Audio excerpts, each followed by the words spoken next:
Hello everyone, this is Shauna and I'm here with another video tonight. This was a professor's suggestion that I do an additional video on the indeterminate forms of powers. Some of you, that wasn't as familiar to some of you, and so I've decided to go over a couple of those examples for you.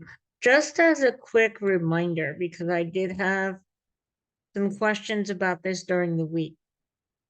When we use L'Hopital's rule, we can only directly apply L'Hopital's rule on two of the forms that we learned, and that is infinity over infinity. Forgive my lovely infinity symbol. Infinity over infinity, or or 0 over 0 format. Those are the only two forms that you can apply L'Hopital's rule immediately to. Now, we have some other forms, and we did go over some of these in the previous video on indeterminate forms. If you watch that, we have infinity minus infinity, the difference, right? We have 0 times infinity.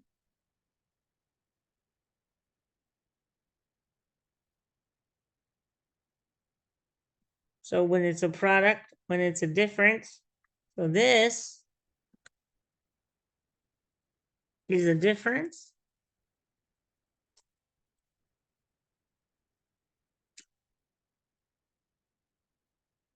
And this is a product, right? We also have another indeterminate form, which is infinity times infinity. Okay. And we learned that when we have that, the thing about it, and it might be more obvious now looking at it this way, you need to have a quotient in order for L'Hopital's rule to work. So if you have a difference, one of the most likely things we're going to do is multiply the top and the bottom. Remember, we usually have a 1 under here, right? So we're going to multiply the top and the bottom by the conjugate. If we have a product already, we're actually going to do something that might seem a little bit counterintuitive, kind of like rationalizing the numerator seemed counterintuitive in Calc 1. And I'm going to tell you that a lot of these manipulations that you'll see, especially coming up in chapter 7 when we do integration techniques. It's not that we do things that you don't know how to do as much as they may have never occurred to you to do them. And here, when we have a form like 0 times infinity, we actually divide by the reciprocal. So we can get a fraction down here, and we've talked about that. But just keep in mind that those things are counterintuitive, but they're designed to make the problem look the way we want. And the same thing with infinity times infinity. But the real reason that I wanted to make this particular video is to talk to you about indeterminate forms. I'm going to do two examples of this. There's one to the infinity form. There's a 0 to the 0. And then there's infinity to the 0 power. And all of these work the same way. Okay, so here we typically use, if you're doing quotients, you're going to apply L'Hopital's rule directly. Okay, sometimes, oops, and we saw this in your homework, sometimes more than once. But you can apply L'Hopital's rule directly if you have one of those forms. If you have a difference or a product, you're going to create a fraction by either multiplying by the conjugate of the numerator on the top and bottom,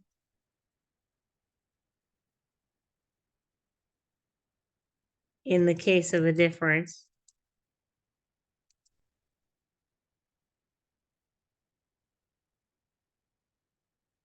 or rewriting the product as a quotient,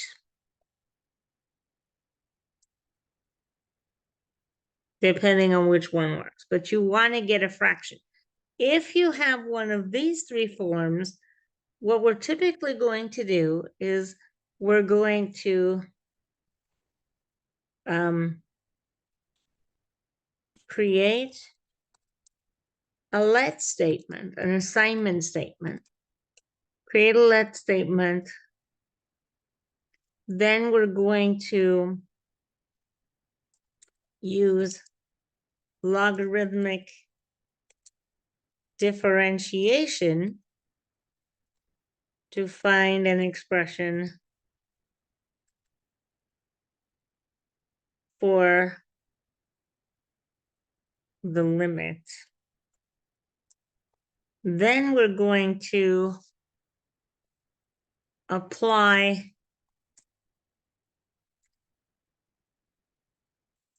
appropriate manipulation so that L'Hopital's rule can be used. And then we're going to have to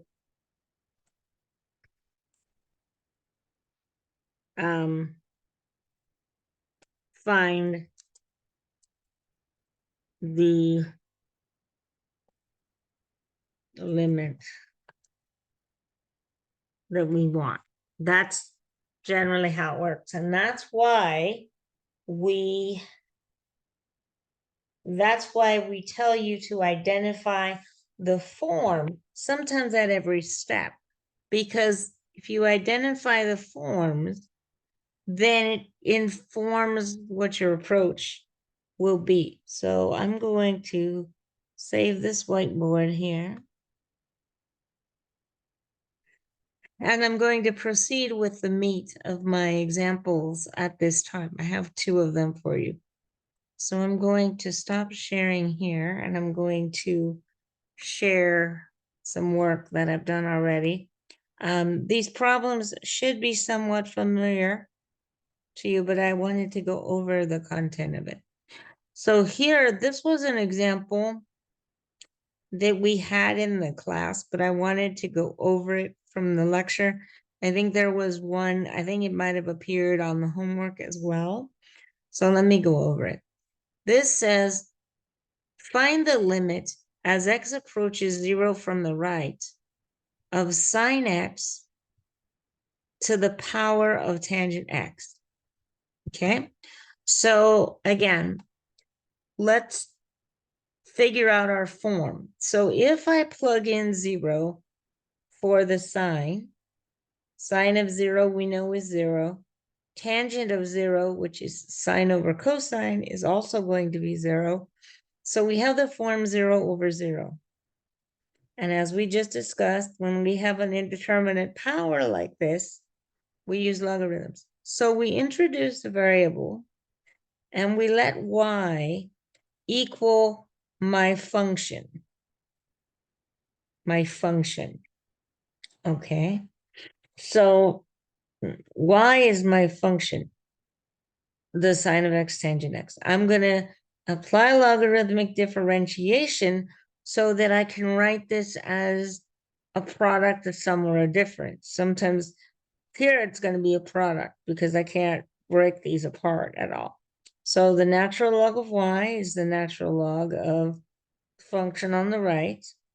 Keep in mind we can bring down the power, make it a factor. So natural log of y equals tangent times the natural log of sine x. Now, at this point, it's a good idea because remember, we're looking for the limit of y, right? And we're going to come back and figure out what to do with this natural log in a while. But we want the limit of this thing on the right. So the limit as x goes to 0 of this function has a different form than it started out as. Tangent of 0 is 0 again, okay? Be careful with this log sine x, okay? This is going to be 0, but 0 times what? Well, the natural log function, if we remember what this looks like, the natural log function looks something like this. Here's my graph, and here's my point. This is the 0.10 right here. And my natural log function looks something like this, right? So it doesn't cross the axis. It doesn't, I mean, it crosses the x-axis. It doesn't go over the vertical asymptote, which happens to be the y-axis. Now, if I'm approaching 0 from the right, then I'm actually approaching negative infinity, right? So this has the form 0 times negative infinity. So again, we have this product. We would like to make it acceptable for us to use L'Hopital's rule. So what we're going to do at this point is I'm going to come over here and change to my mouse cursor, right?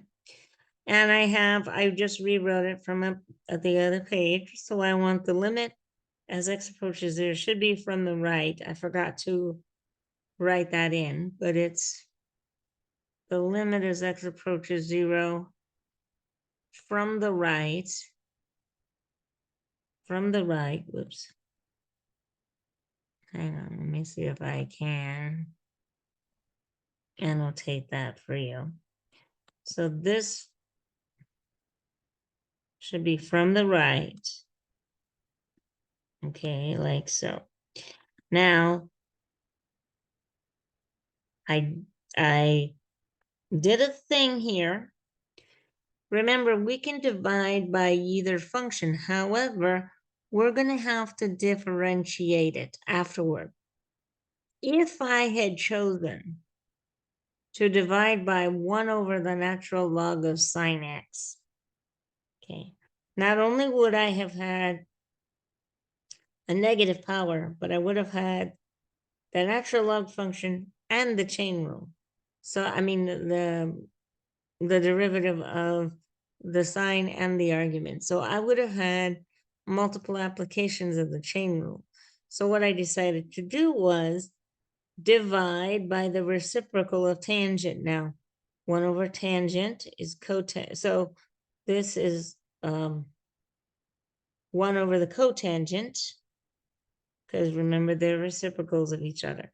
So now that I have 1 over the cotangent, I'm going to continue to simplify my limit. I want to get my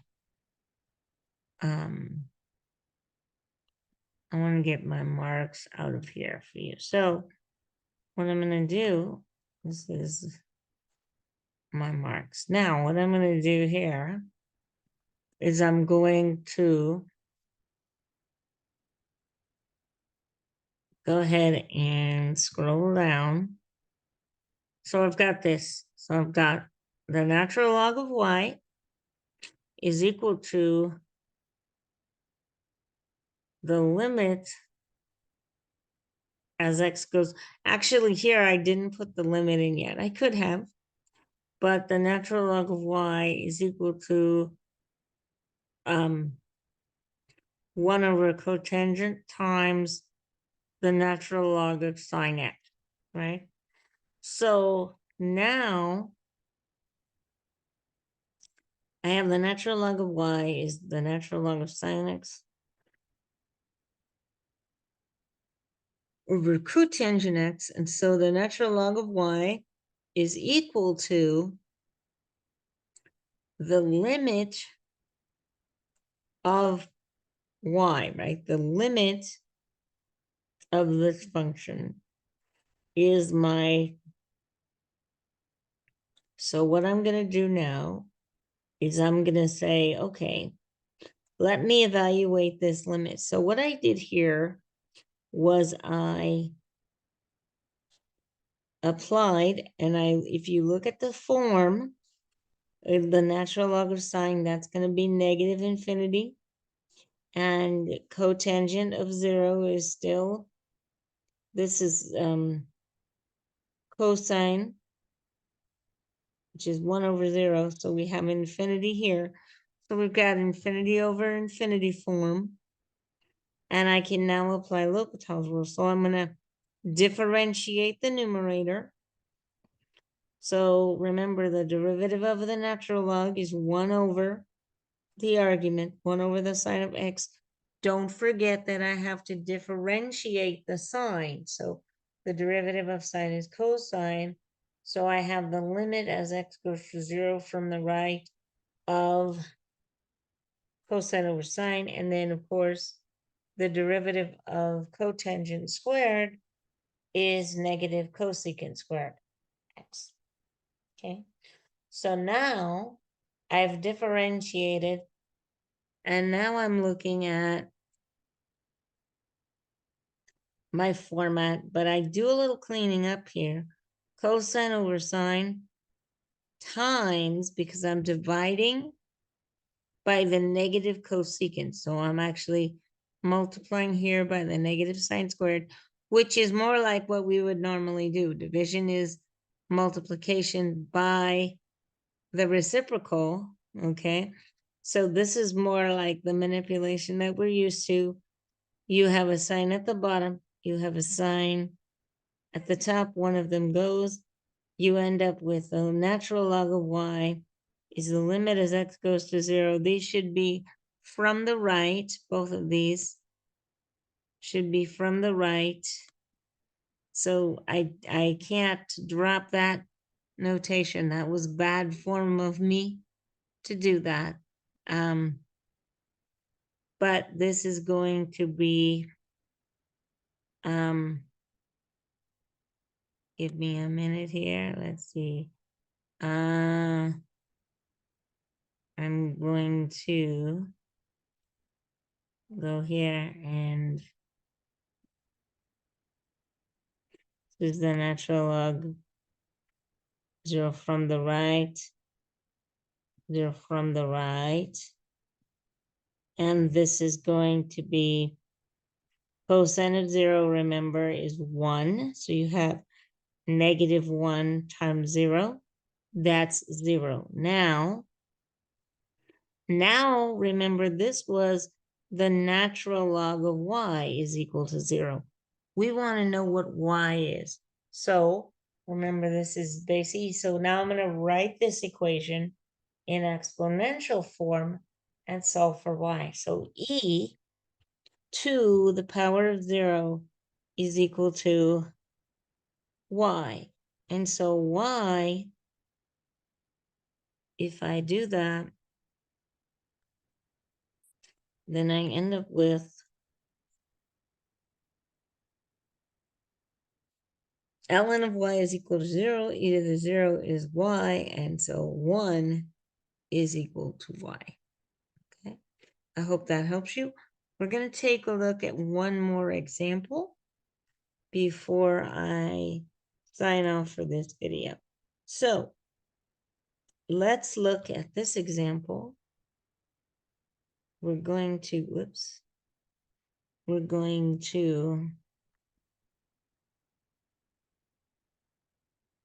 look at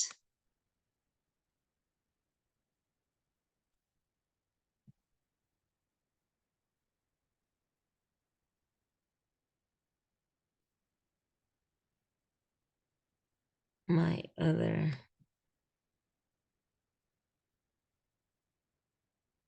pointer here. Let me go up and get the mouse. So we have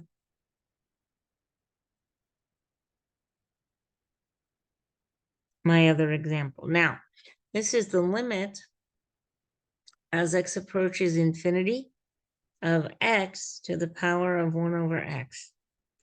This is of the form infinity to the 1 over infinity. 1 over infinity we know is 0. Keep in mind, infinity is not a number, it's an idea. So you're approaching with 1 over something very large. So you have infinity to the very small power, but we're not really sure what infinity is going to do there. So we're going to say, again, when we have an indeterminate power, we apply logarithms. So the natural log of y is equal to the natural log of x to the 1 over x. We write this as the natural log of y equals 1 over x natural log of x. Ln of y is the natural log of x over x.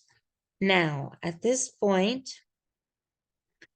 check your limit and see what form your limit actually has, because that will help determine what your approach should be next. So ln of y is equal to the limit as x goes to infinity of ln x over x.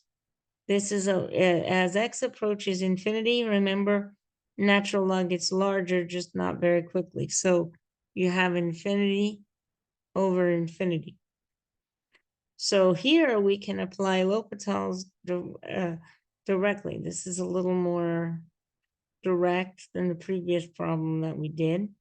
And ln of y is equal to the limit as x goes to infinity of 1 over x, which is a derivative of the natural log. Derivative of x is 1 with respect to x. So you got 1 over something that's going toward infinity over 1. 0 over 1 is 0. Remember, that's equal to the natural log of y. We don't want the natural log of y. We want y. So we're going to say e. Where's the e coming from? Ln is base e. So e to the 0 power equals 1. And so this limit, this infinity format up here, infinity to the 0, in this case was 1, but it won't be 1 all the time. I hope that this helps you. If you have further suggestions for other videos you'd like me to make or other problems that you'd like to see, please feel free to message me, make a comment, or let me know via email. There will be videos following in the next few days on some other concepts relevant to the upcoming material. So be sure and look for those. And I will see you in my next video. Take care, everyone. Thanks for watching. Bye for now.